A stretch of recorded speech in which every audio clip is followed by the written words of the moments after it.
Всем привет, друзья! Вот и закончилась история вот этого мотора. Треснутая башка отходила у меня чуть побольше полгода. И получилась вот такая вот интересная штука. Называется эмульсия. Эмульсия.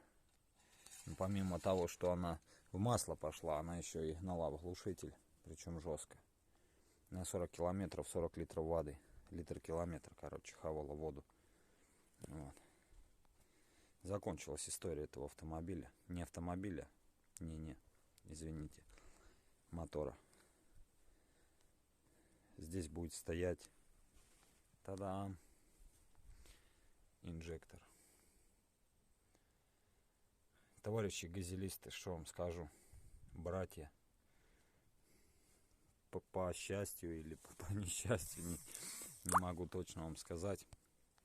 Короче, момент в том, что покупайте газель, покупайте Волгу себе, как донора. Ну, вот тут чуть-чуть сопли, но это все это не печально, короче. Мотор после капиталки 50 тысяч накрутил всего. Под первый ремонт его точили, все как положено, то есть собрали четко. Газ стоит, газ оформленный, газ хлопушка, короче. Не знаю. Такой воздухан у меня теперь будет. Стартер. Железо отдали, короче, с Волга еще одну Волгу. Сцепление и все на свете, все в сборе, все новое. Вентилятор у меня теперь будет электрический. Мы его внедрим на старый свой радиатор, потому что он чистенький, все свеженький, новенький. Тут есть заглушка, вот она, под датчик.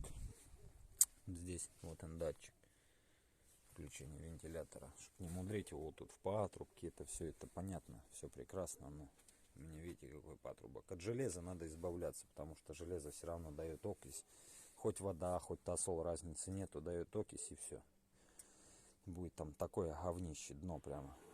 Чтобы этого избежать, лучше пластик вот кусочек поставить.